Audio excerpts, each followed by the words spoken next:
सध्या पेरणी हंगाम आहे, बऱ्याच ठिकाणी पेरणी झाली, काही ठिकाणी पेरणी झालेली नाही. बोगस खतान बियाण्याचा सुळसुळाट आहे महाराष्ट्रात.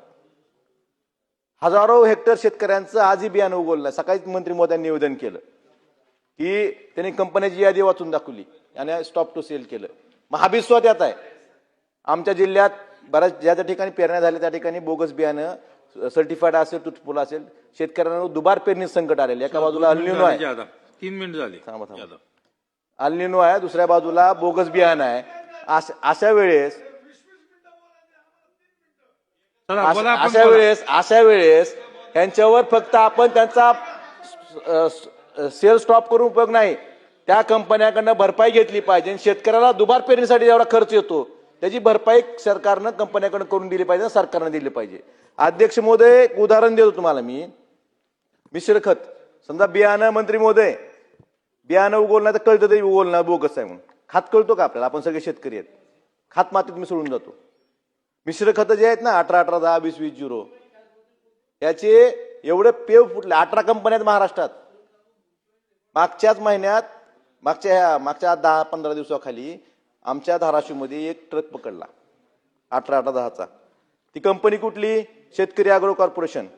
आणि मॅन्युफॅक्चरिंग कोण? मार्केटिंग कोणी केली? शेतकरी अॅग्रोनं. मार्केटिंग कोण? Maharashtra fertiliser company. आणि तुम्ही परवाने ह्या कंपन्याला कुठून देता? राज्य स्तरावरनं. हा खात अक्षरशः अध्यक्ष महोदय शेतकऱ्यांनी खाल्ला, म्हणजे मातीच होती अक्षरशः ती, पण त्याला काही झालं नाही.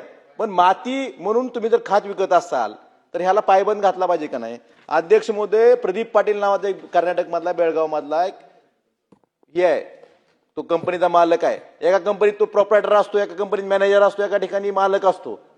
आणि त्याला परवानगी दिली जातात. ही कंपनी बंद, दुसरी चालू. कुठं मॅन्युफॅक्चरिंग, कुठं मार्केटिंग.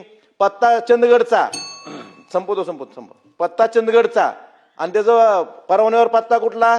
उत्पादन होतं चंदगडमध्ये, कोल्हापूर जिल्ह्यात, आणि परवान्यावर पत्ता नांदेडचा. तिथं तर सील. त्यामुळं अध्यक्ष महोदय, अशा लोकांवर तुम्ही कारवाई कोणावर करता? कायदा काय सांगतो? दुकानदारावर कारवाई करायची. अरे जे उत्पादक आहे त्यांच्यावर कारवाई करा ना. एक माणूस 4-4 एकच नंबर आहे, त्याच्यावर 4-5-6 कंपन्या आहेत. त्यामुळं अशा माणसावर कारवाई केली पाहिजे. आणि सगळ्यात महत्वाचं, तुम्ही दुकानदारावर कारवाई करण्यापेक्षा राज्य स्तरावर, राज्याचा परवाना देता तुम्ही, स्टेट लेवलवरनं जो बोरकर नावाचे अधिकारी आहेत त्यांना तुम्ही पकडलं पाहिजे. हे परवाने कसे देतात एकाच माणसाला? ही शेतकऱ्यांची फसवणूक आहे अध्यक्ष महोदय. त्यामुळं, आणि याबाबत आपण 2023 मध्ये बहु कायदा आणला होता, विपगत झाला बोगस बियाणं खात्यावरला. आज आपण रात्री 11, 11:30 वाजता बिलच मंजूर करतो. शेतकऱ्यांचा रोज जीवाशी खेळणाऱ्या बोगस बियाणं खात्यावरला कायदा काय येत नाही महाराष्ट्रात? कुणाचं, कुठल्या लॉबीचं आपलं प्रेशर आहे? तो कायदा आला पाहिजे ना. 2023चा कायदा, तो विपगत झाला, तर विधानसभेची मुदत संपली म्हणून.